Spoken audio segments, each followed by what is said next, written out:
Hello everyone, so in today's tutorial I'm going to show how to add in new weaving wire to a project, and I've got a couple of different ways I'm going to show you. So one where I'm in the middle of a weave, an actual wire weave, and then I'm also going to show you where I'm in the middle of a project where I then say ran out of wire, so I had to add in a new piece. So let's get started. So I'm then just going to show you on this piece that I have here how I would add a new wire to something like this. So what this is a wire weave, and then in this case obviously we have these little sections, but in between the sections we have wraps around a single base wire on its own. And ideally what you always want to try and do is when you finish off a weaving wire and then add in a new one, you always want to try and make sure to do it on a single base wire as far as possible.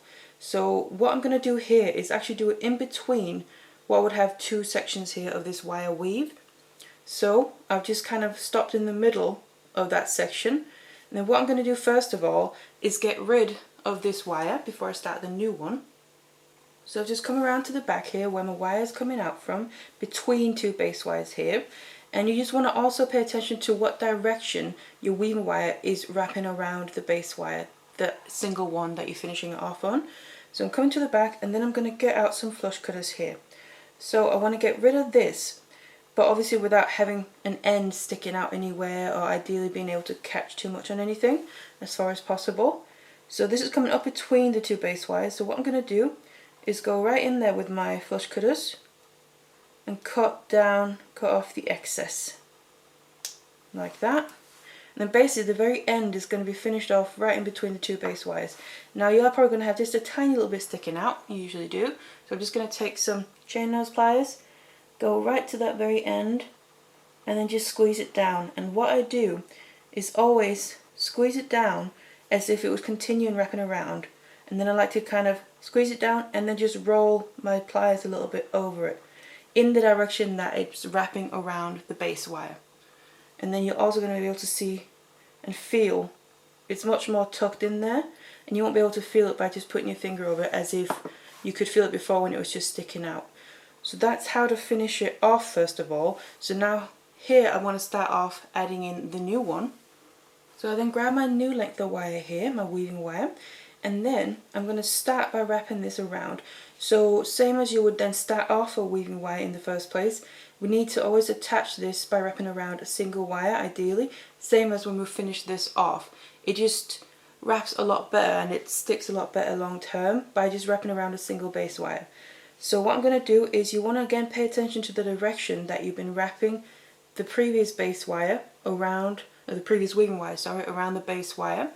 And I know that in this case I was wrapping it around in this direction, so that means I want to put my tail here behind, and I basically just want to start wrapping again. So pick up my same wire weave that I've been doing on this case, and that means I want to continue wrapping in this way. So all I'm going to do first of all is just start off the weave.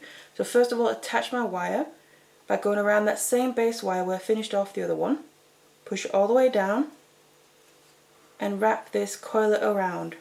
And in this case I'm just doing it 3 times because it fits with the wire weave that I'm doing, but I would always say to do it at least a few times around that single base wire. Just makes it stick much better. And then in this case I'm also just going to at least start the weave a little bit, because that stops, because if you just have your weaving wire wrapped around one base wire, it's kind of just going to keep spinning if you don't have anything to stop it from that. So I'm just going to start off the weave a little bit, because then it won't be able to spin around that bottom base wire on its own. And we can then also easily finish it off and then properly connect the two together. So I've just started that off there. So now you can then obviously always leave this part till the end, go back to it, or you can do it once you feel it's ready now here. I'm then going to turn it to the back, and then what you'll find is that this little tail that I then just left where I started off is kind of coming out at the back here. What we want is basically for the two ends of the wire, so the end of the one you cut off and then the end of the new one here, you want them to basically meet up like that. That's what I prefer to try and do. So what that means is this is naturally coming around and fitting into that place, but obviously it's too long. So I'm going to take my flush cutters and then cut it down and obviously judge it, cut the excess off, and then get my chain nose and then press that down, and basically that's going to fall into the space that we have in between the weaving wires. And I like to then roll this also in the direction that it's going. And then the very end here, like I said, the ends of the previous one that we finished off and the ends of the new one that we added in are going to meet up like this, and they're going to be almost right in between the base wires. And that is basically how I like to start off a new weaving wire in a situation like this where I can do it around a single base wire. That's the best way I find. Also, it looks the best because you really can't see anything unless you go really right close and look, but also it tends to last the best and not really come undone or catch or scratch on anything as well. So that's how you do it in this method. So here I then have a piece that I'm currently doing where I've run out of wire, so I've not been able to complete this fully yet, so I'm going to have to add in some new wire. So I'm just going to show you how we do it in a piece like this, for example.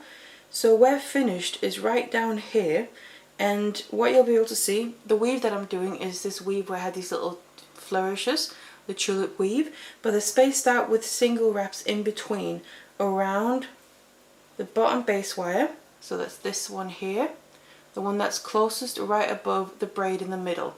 So that's where you want to finish off with your weaving wire, because like I said, you always want to finish your weaving wire around a single base wire ideally. That's just more secure. And then what I've done here is I wrapped it 3 times around that single base wire because I have a total of 7 wraps in between each of these little flourishes. So I've just done it roughly there in the middle. So I wrapped it around 3 times, and then I've gone to the back and then I've cut it off roughly where it's coming out from, the end of my wire there. So I have about 1 or 2 millimeters left right where the wire is coming out. And then what I do is I go in, and you're going to be able to feel you have a little bit of your end of your wire sticking out.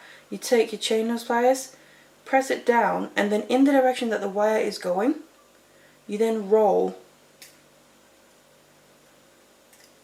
your chain nose pliers in the same direction to kind of help squeeze it into place, and that also nestles it in between the wires.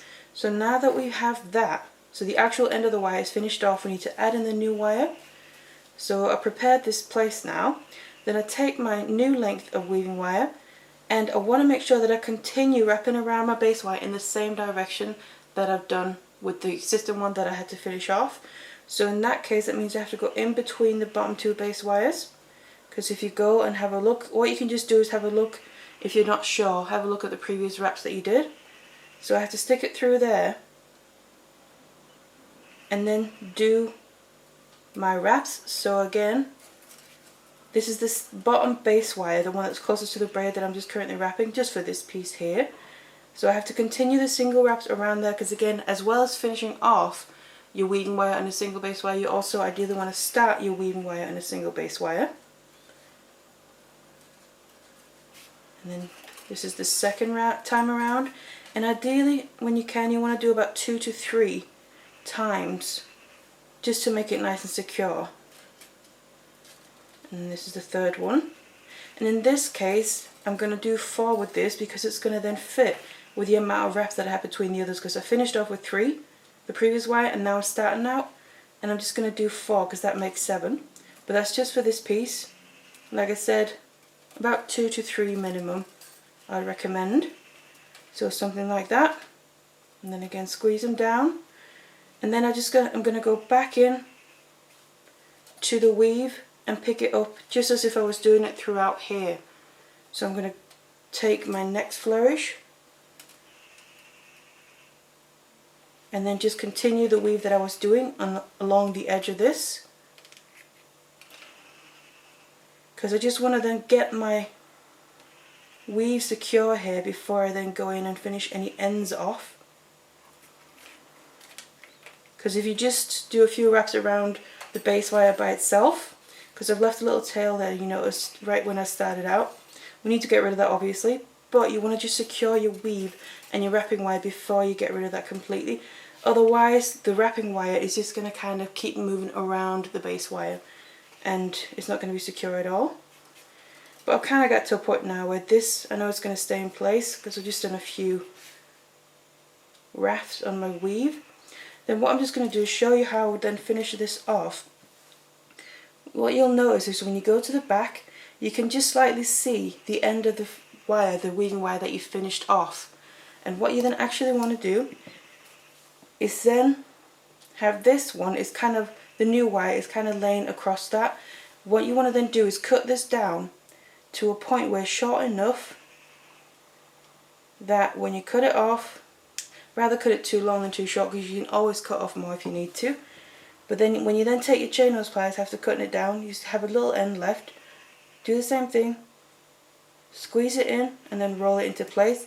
What you basically want to achieve is the two ends of the wire basically meeting like this as well as you can do, and also ideally kind of tucked away, so not through towards the back or the front in an open space if you can help it, but maybe in between some wires if you can do that. That's the ideal place. And then always put your finger over it. If you can't feel it, then that should be fine. And then that's how I've added in a new weaving wire to this piece. And then afterwards, when you do it this way, it's going to be pretty much completely seamless. You're not going to notice at all that you've actually added in new wire because you ran out along the way. So that was just a couple of examples of how to add a new weaving wire, or how I like to do it anyway. So I really hope you enjoyed this tutorial and you found it useful as well. It might help with some projects where you've run out of wire or your wire snapped. So it's just really to help with that. So otherwise, thank you very much for watching. Hello there everyone. In today's tutorial I'm going to show you how to make these wirework design links, and then I've turned this one into a bracelet. So you get these individual links with kind of all this design wire work. In this case I then made a word on one of them as well. So I just wrote Mom, so it'll be perfect for Mother's Day, a bracelet like this. Or also, because what I'm going to show you to do is how to make the links themselves, so both without a word, so a plain one,